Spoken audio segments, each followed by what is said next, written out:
Good morning, viewers. Welcome to Frankly Speaking with Vibhuti Jha. And, as we always dive into a subject matter of importance for all of us, we also try to understand the impact and implications of things that happen to us. Because everything makes an impact, everything has an implication. Our behavior, our smile, our happiness, our sorrow, our joy. These are emotions that make us. Anger is also part of life. How do we express it? How do we control anger? Because things that are good and bad, both are there. It's the two sides of the same coin. Happiness and sadness, head and tail, joy and sorrow, they're all part of our essential being. So today I'm going to talk about, with my guests, whom I'm going to shortly introduce you to, about happiness.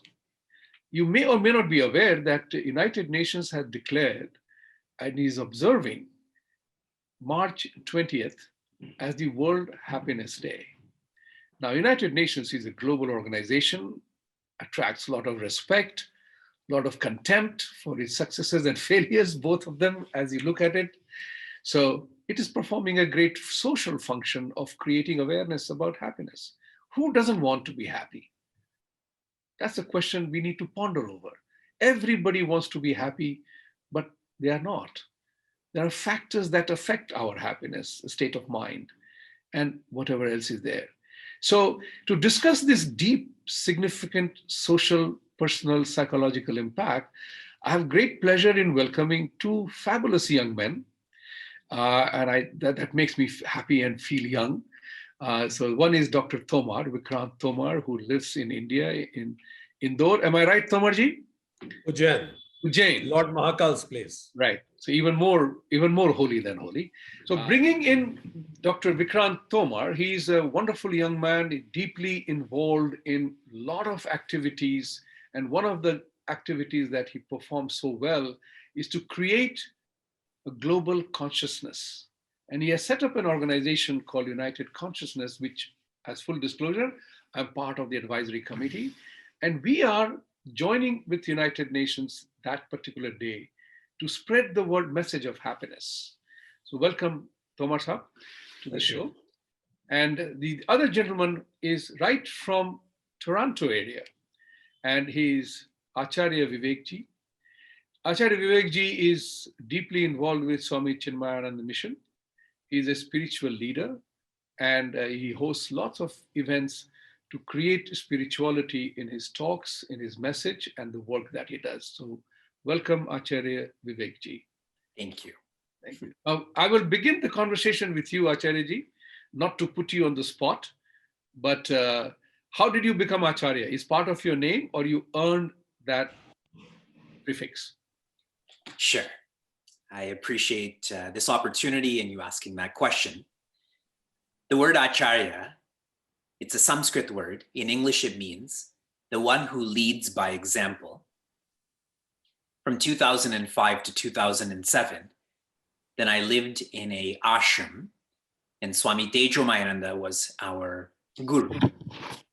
And having learned Vedanta from him, I returned back to North America to share my ashram experience. In the ashram, we learned to find happiness, as you were talking about, inside oneself. And when I returned to North America to share that ashram experience, then the beauty about happiness is the more you invoke it, the more you evoke it. And so Swami Chinmayananda had shared this title, this honor, this form of respect, and it sounds quite secular, but it's not. Rather, it's a responsibility for the person who's living up to happiness. So in a secular sense, sure, this is a title, but in a sacred sense, it's a responsibility. I hope that was clear. Oh, that was so well said. There are certain things in our own faith that we think we know, but in reality, we know nothing about it. So there is Hinduism, Sanatan Dharma, and our spirituality is a practice which the world needs to know, must know. And as you very rightly said, it's our responsibility. Those of us who seek it, those of us who have learned it, we have to spread the message. And it has very interesting equivalence in material world and non-material world, because we all seek material prosperity. As the Maslow's bottom level says, you need to be well, you need to be economically sufficient to transcend to next higher level. So, it is not that material things are not important, but we have to have that. At the same time, then only you can move forward. As the famous saying goes, empty stomach, you forget the prayers, right? Then your prayer means something else. So Vikrantji, I will come to you with this thought process. What inspired you to create an institution of united consciousness? Why is it relevant for today in the 21st century, where knowledge and information is available at the tip of a mouse, with a click of a mouse? What makes establishing an institution like that and talk about happiness in an otherwise very unhappy world? Thank you, Jhasa, for a significant question. I'm a student of philosophy, so got an opportunity to study philosophy sequentially during my MA in philosophy, where I was exposed to the classical knowledge of Indian wisdom, Sanatan Dharma, called Vedanta. So the highest order of understanding about human nature and the nature of this cosmos, Advaita Vedanta. So Advait, when I tried to translate into English so that everybody could connect well, I reached to the word called united consciousness. So in a very simple language, if I want to say what united consciousness is, then it is a state of being when I can see me in you, you in me, and us in all. That level of being and understanding is united consciousness. So when I see me in everything around, then there is no competition, there is no jealousy, there are no conflicts. We can remain in harmony with everybody. So this is what is united consciousness. We started this organization, and this organization, by God's grace, today is functioning in all 6 continents of the world, with association with European Yoga Federation in Europe, Spiritual Council in Africa in African continent, Project Self-Incorporation in North America, Project Self Bharat in Asia. So we are operating in all parts of the world. And to your another question, what inspired me? The very thought that human beings are the most intelligent and the least happy species on the world. And it is not a good state to be. So it is better to contribute rather than criticize. So we decided to contribute with an organization. Wonderful. I'm so inspired. It's so nice to see. I'm a deep believer in the power of the youth in India. I'm a deep believer in that, because what is happening is the era that we lived in, we knew very little. Today's youth is exposed to the use of the Apple or smartphones. The whole universe opens up when you click on the mouse or click on the button. There is nothing that you can't know. You know about everything. You search for happiness, and you will have millions of hits coming up there, right? Items coming up there. But there is a plethora of overburden of information coming to us. So let's take this a step forward. How did United Nations come up with this thought process? Why that happiness thing is important? What makes us unhappy? And in my understanding of the work that we do, human potential, you very correctly said, it's about humanity. We are all humans. We are all aware of a lot more than we need to know, perhaps. So is it over excess of knowledge, or lack of knowledge, or lack of awareness, or excessive taken for granted attitude that makes us happy? Are we using our intelligence to use in this world? Because most of the news is making you unhappy. Disaster all over the world. But I also believe that every disaster offers an opportunity. Every disaster offers an opportunity to do something better. So, what are we learning from today, and why March 14th, United Nations Day of Happiness, is critical for everybody to ponder over that thought? And how are we going about doing this as a United Consciousness organization? Your shot, Vikrantji. So when you said that what makes us unhappy, and are we really using our intelligence in the right manner, and what kind of knowledge do we need? So there are two kinds of knowledge we should have in life. One is about knowledge about life, and second is knowledge about livelihood. Unfortunately, the major thrust of complete education system is knowledge about livelihood and the surroundings. But the knowledge about life and self is not given that importance. And because I don't understand myself, the more person who can't understand self can't understand others also. You must have heard this thing many times. Some people say, I love that person very much because he understands me. He knows me well. Why a person says this? Because I don't understand myself. I don't know myself. At least there is somebody who knows me, who understands me. So I feel more comfortable with that person. So because the major emphasis is on apara vidya, apara knowledge, apara means about surroundings. And that's why it is making us unhappy, because we are not digging deep into ourselves. And the purpose of United Consciousness as an organization is to reorient ourselves to the para wisdom, wisdom about self, understanding self better, and then going further. I will give the last line statement by Lord Buddha when he was asked, what is the way to happiness? Buddha so beautifully said, there is no way to happiness. Happiness is the way. So one who knows appadipo bhav, the moment you eliminate yourself, you seize that way, you see that way through. Oh, you said something very nice, Atta Deepo Bhava. Appadipo bhav. Yep. That is the slogan, that is the motto of my school in Bihar, Netarhat School, where I studied. Atta Deepa Bhava. It's a very important thing that I'm so delighted to hear that. So, it is that part of the learning. So, Acharya ji, Vivek ji, you are, I find it, very happy to see you address yourself as Acharya. And I'm happy to call you Acharya, although you are not 90 years of age or seeming to be having global wisdom. But there is a very important element here. And that element is that as seekers, as we Hindus are known, Sanatanis are known as seekers, we are not, directed, we are individual seeking to understand ourselves happens. There's one very important thing. Does human being essentially seek conflict? Is the mind wired to seek conflict? Or is it forced to seek conflict because of the circumstances that drive you to material well-being?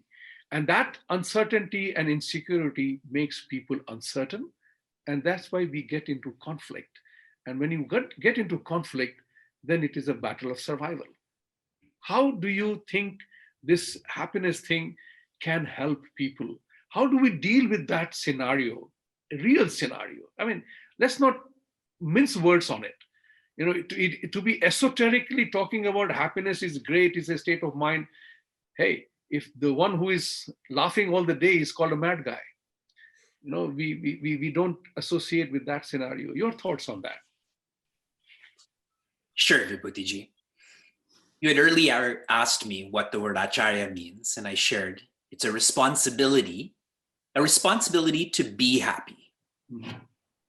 In the Ramayana, when Ravana and Sri Rama are about to have their final conflict, then Ravana's younger brother, Vibhishana, comes to Sri Rama and says, how are you going to fight against Ravana, who's so great in so many ways? And Sri Rama's simple message to Vibhishana is, as long as you have inner enemies, you will have outer enemies. As long as you have inner conflict, this will manifest as outer conflict. So the responsibility to oneself and to others is to manage that inner enemy, that inner conflict. The inner enemy is the ego, the sense of separation. We all love ourselves the most.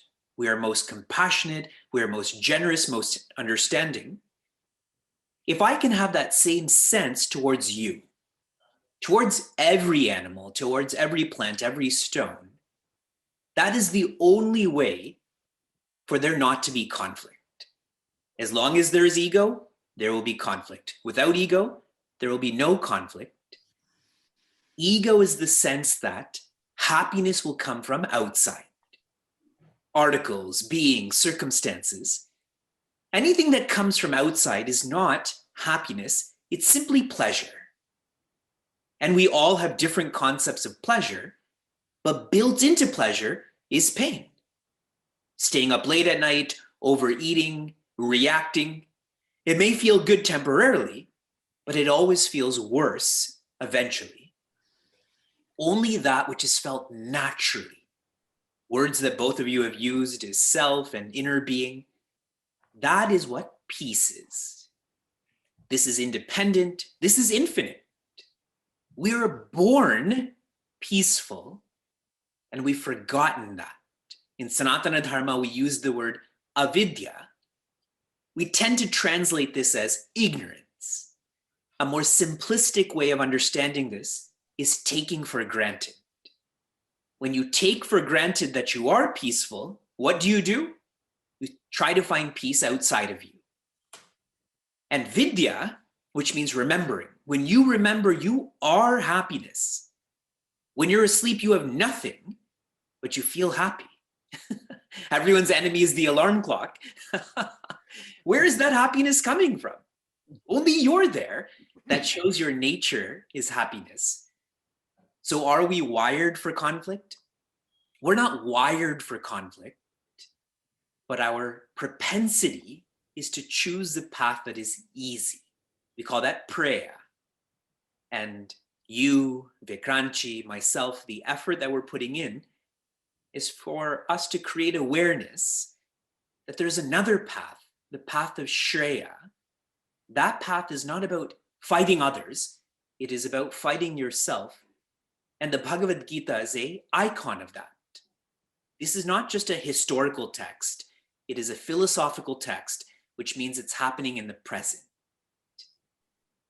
Oh, so beautifully said. Because these are all, human beings, as Vikrant said earlier on, is the most intelligent and yet most unhappy group of people. So my thought process then comes about, as you said, that we are not seeking conflict, but we end up being in it because we are seeking an easier path out of it. And earlier, Vikrant very nicely said that to get to know yourself, you get to know others. If you are not at peace with yourself, you can't find peace. And the reference to Ram and Ravan conversation was brilliant. Now, Vikrant, coming back to same conversation going forward, as the saying goes, happiness is a state of mind. Now, whether is conflict also part of the universe that God created? God is, I sometimes jokingly say, the God is the most mischievous entity on the planet Earth because he created dichotomies. He created love, he created hatred. He created this, he created that. It's all part of life. And applying the 80-20 rule, we are all governed by these scenarios. We can't avoid it.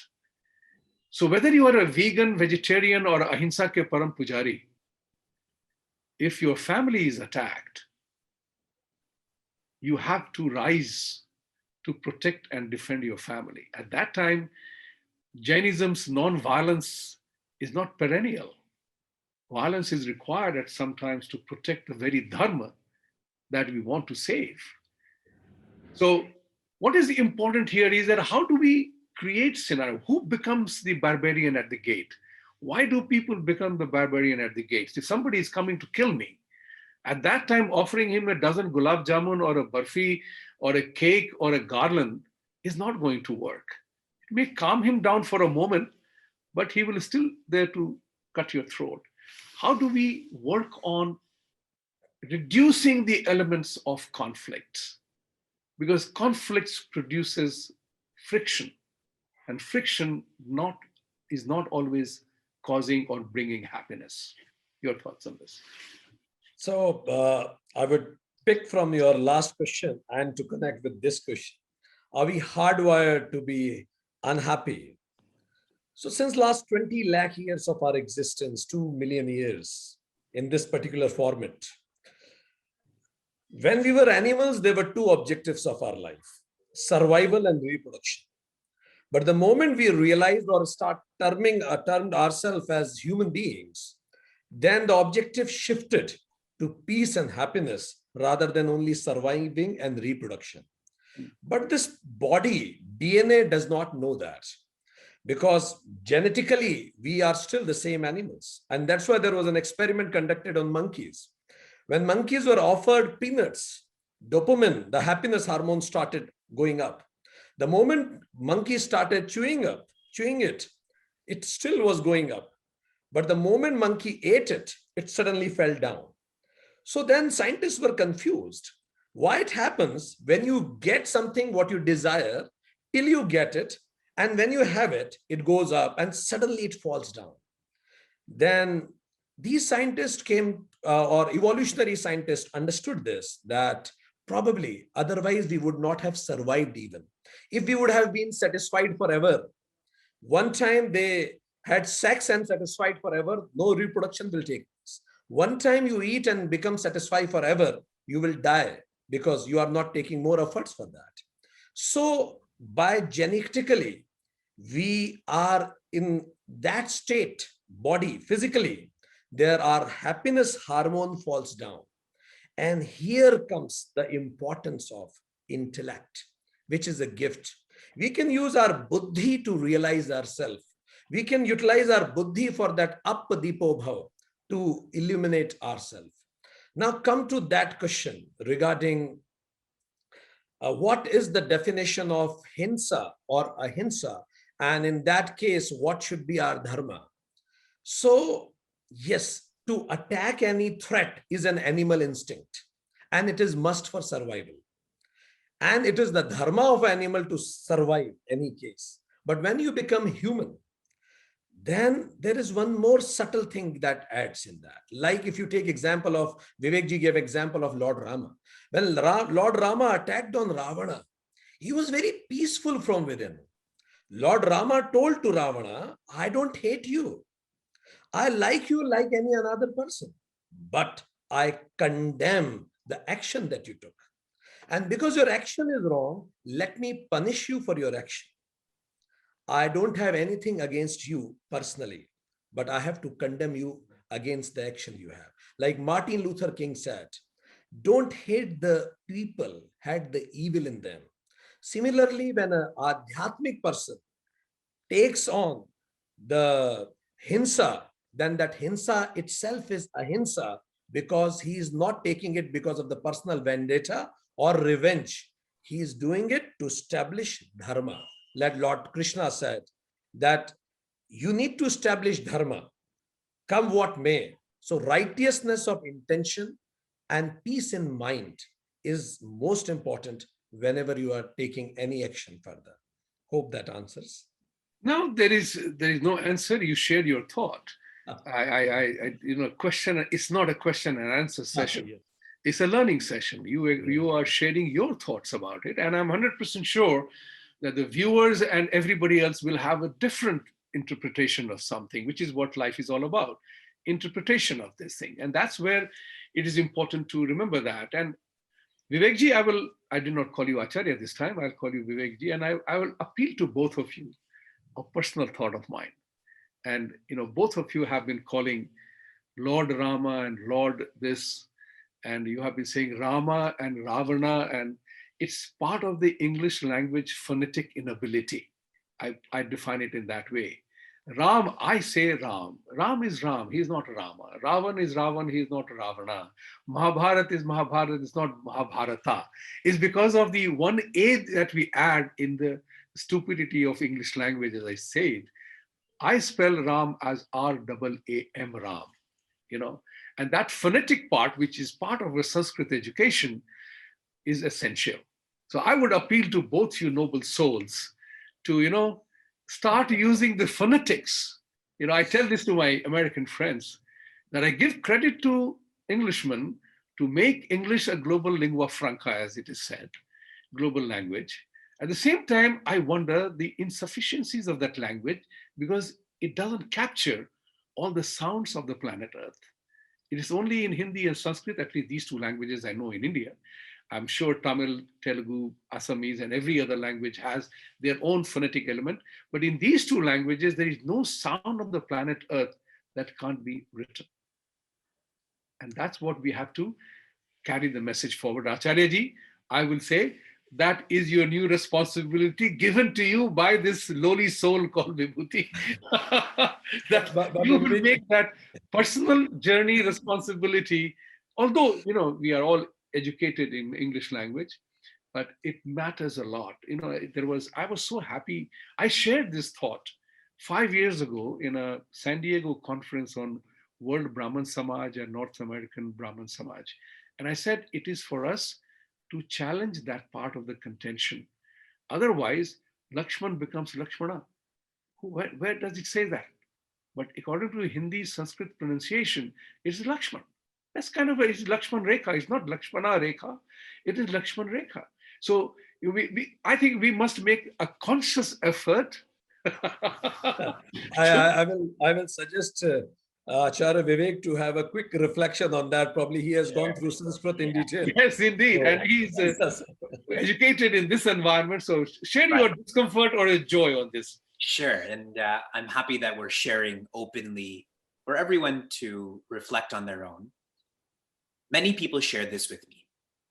I teach Bhagavad Gita every morning, and I reference Prince Arjuna, Sri Krishna, etc.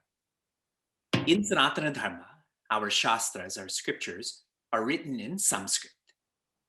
And in almost every letter in Sanskrit, A is built into it because it's a most natural sound. Like when my children fall and they hurt themselves, they say ah, right? And when we yawn, we say ah. Now, a simplified version of Sanskrit is Hindi. This is where Lakshmana became Lakshman. So the original name is Krishna, Rama, Ravana. And then Hindi became even more simplified into Avadhi. Like the Valmiki Ramayana is written in Sanskrit. The Tulsi Ramayana is written in Avadhi. This is even more simple and soft to share.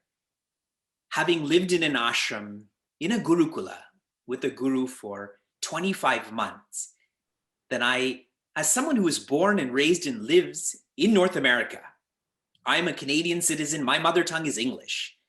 I have a deep understanding and appreciation of Sanskrit. And so that's why I speak like this. And that doesn't make this right or wrong. It's simply my comfort. Just like for the majority of people I teach, their comfort is Ram, is Lakshman.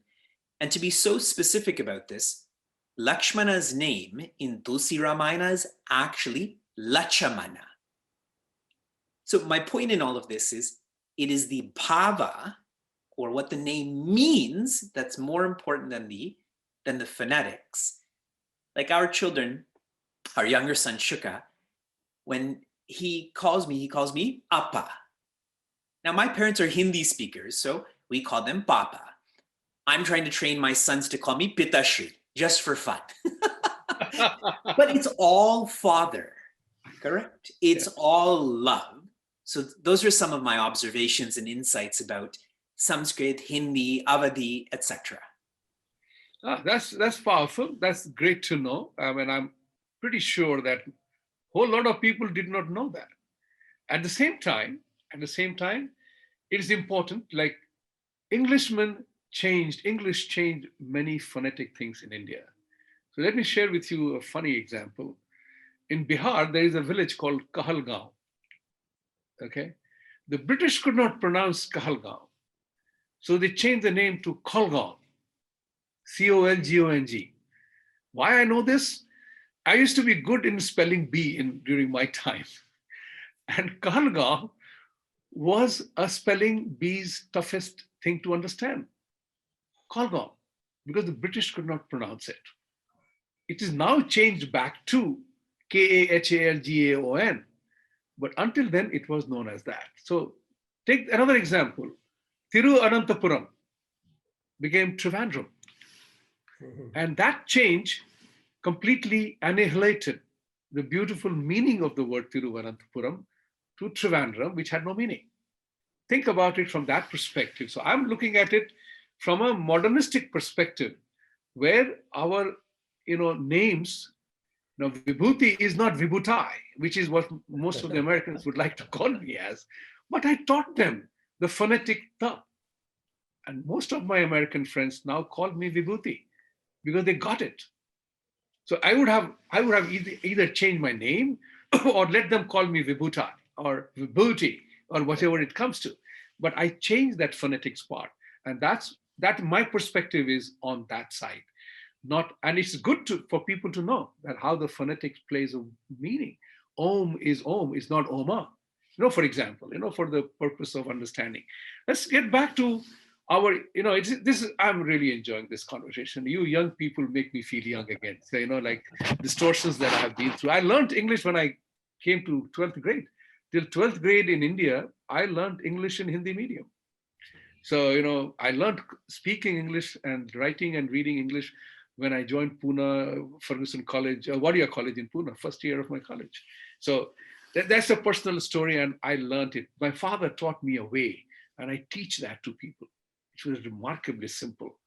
And someday we will talk about that. But let's focus on one more. When we talk about happiness is a function of healthy mind.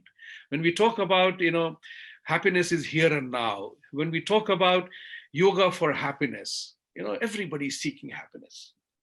What do we mean? Vikrantji. So happiness is understanding this, that though I desire things, but my happiness does not depend on achieving or not achieving it. It is the human nature.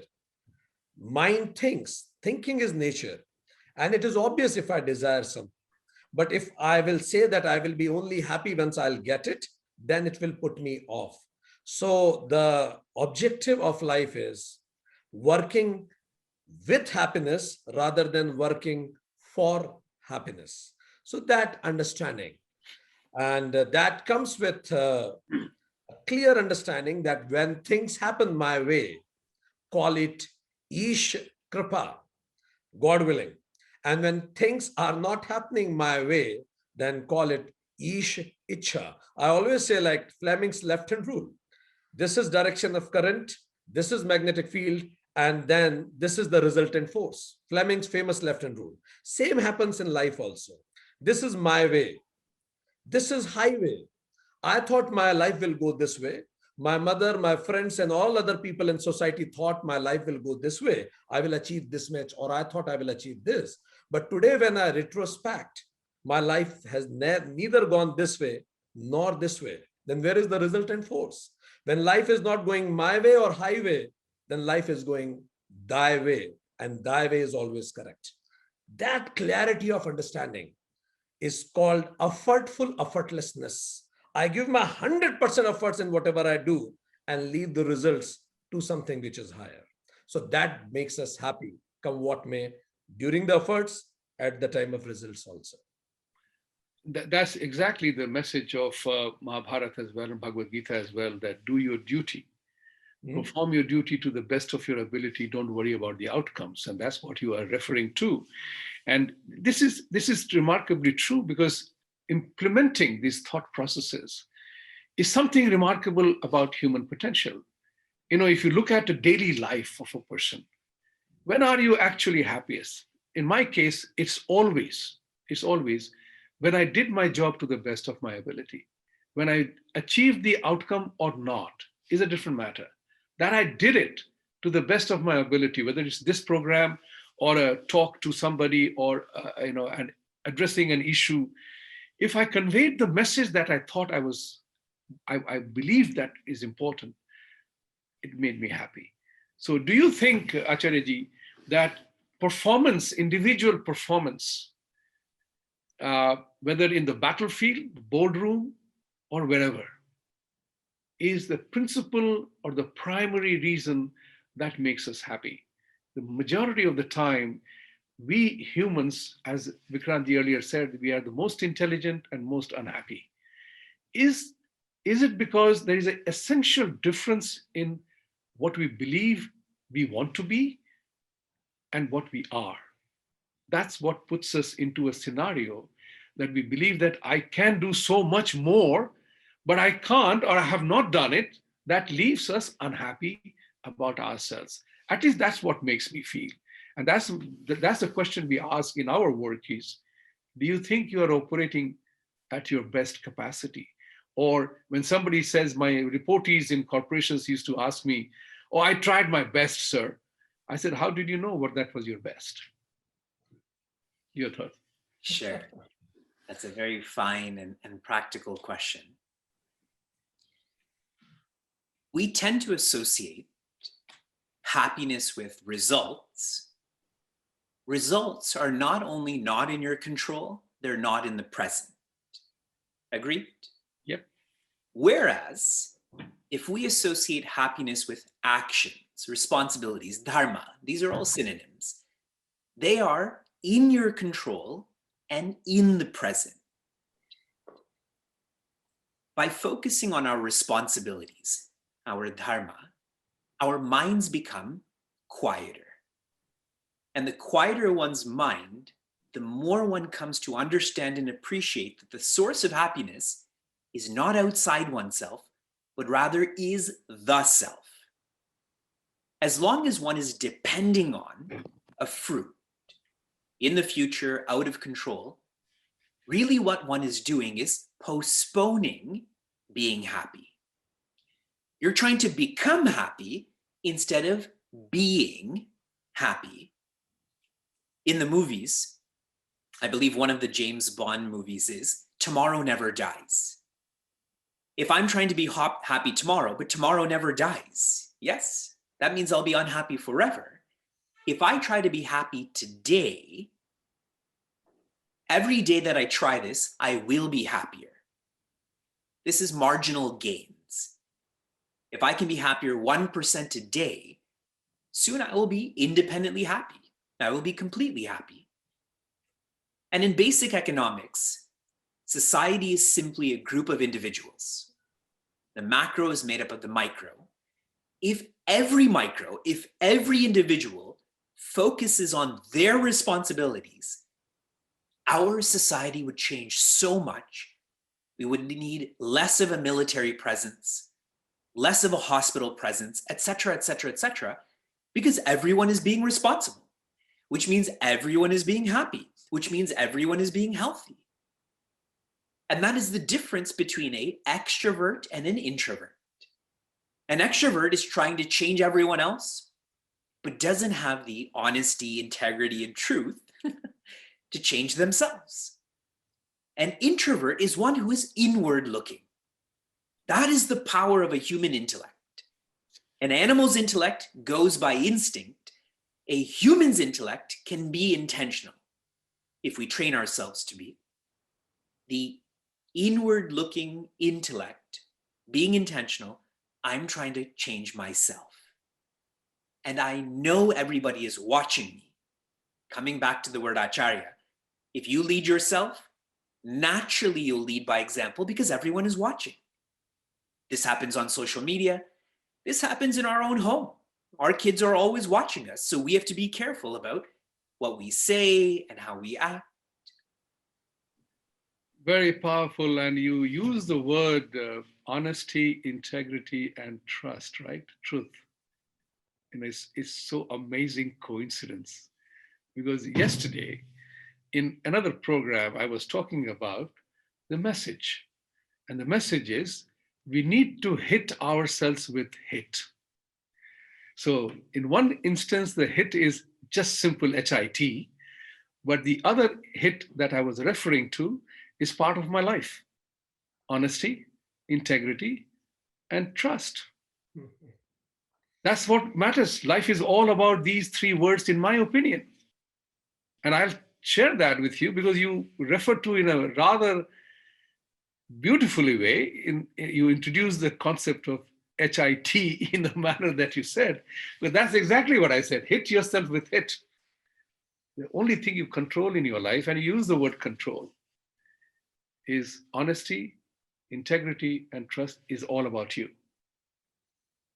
It's all about you. It's all about us individually and collectively in any environment that we live. And this relates me to a remarkable material conversation that I had a few years ago when I was in India with a major international bank as a private banker, when I met with a client, very wealthy man of India. And he said, "What kind of interest will you give me on my investments with you?" "Everybody is promising me 15%. I said, "Sir, if anybody is offering you 15%, take it. And if he's guaranteeing you, even better. Because I can't guarantee you that kind of a return. Because I control nothing in life. I don't control the mood of the sheikhs in Middle East, the oil producing OPEC. I don't control the war. I don't control any leader. I don't control the nature. I don't control the frostbite, tsunami, or rain, or a monsoon that can change the calculations of the day. How can I assure you that I'll give you 15% return? Yes, the two things that I control is my integrity and my honesty." This is the actual answer I gave him. That the only thing I control in my life is my own integrity. That I will make mistakes. I promise you I will make mistakes will happen. Not that I will make mistakes. I promise you mistakes will happen. But none will happen because my personal advantage was involved in it. It will be always to your benefit that I will do. These two elements of honesty and integrity created a trust in him. His next word was, "Nobody has ever talked to me like this." I said, "Maybe you never met anyone like me. That's why you're meeting somebody like me." So I said, "That's where it is your call." His next sentence was even more powerful. He said, "I like what you said. Let's do some business." And, that relationship, which was $20 million relationship at that time, 1984, 86 or 87, in 2 years' time was worth $80 million those days. And when I proposed, and it's a story of my autobiography, it's not beating my drum. When I proposed that limit enhancement to my global credit, they said, "Do you have companies in India that can absorb this kind of a money?" And that was from vice president of the bank, believe it or not. It was not from credit department. It was vice president of the bank who said, "Do you have companies in India that can absorb this kind of a money?" And those days, there used to be telexes that used to come to office, right? So I was the early arrival in the office. I saw the telex and I shot back an answer, "Why don't you come and visit?" And then my country manager then came, "What the hell did you do?" By replying like this, "Albert Benezra is coming." That set a whole course of action, which was so rewarding for the company, for people. There was such an amazing preparation to host global credit led by the vice president of the company, vice chairman of the company. And it led to a complete transformation of the workplace. And you are so right about that. So it's a fabulous conversation we are having. Now, Vikrantji, I will ask you in the last few minutes that we have, is that the event that we are doing in collaboration or support of United Nations Happiness Day, what makes it special and why must people watch this show, this entire event that we are trying to do? Vibhuti Ji, we are observing United Nations International Day of Happiness on 20th of March, 20th of March.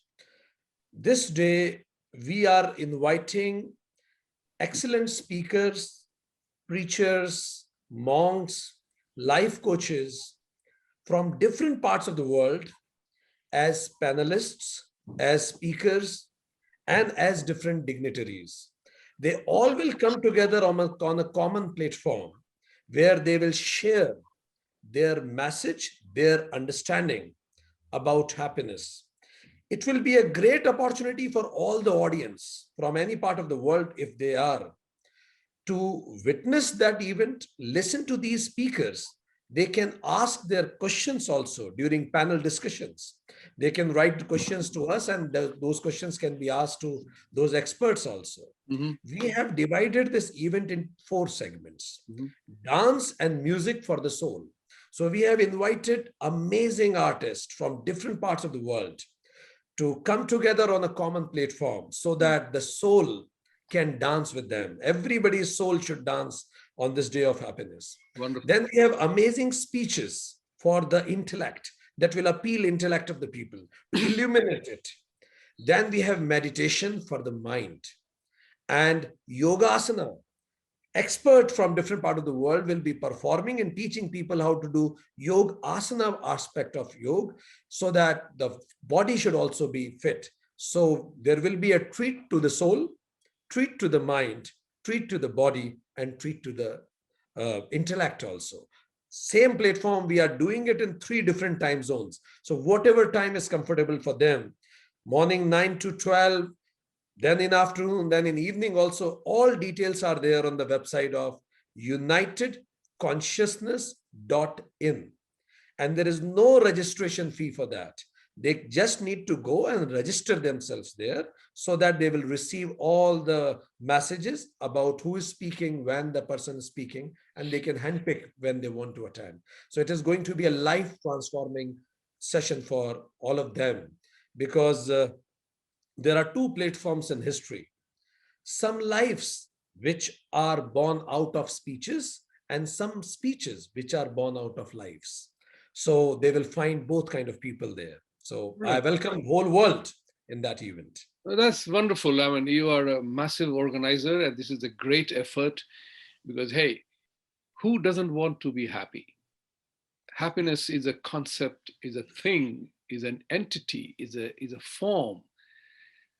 It cuts across all barriers.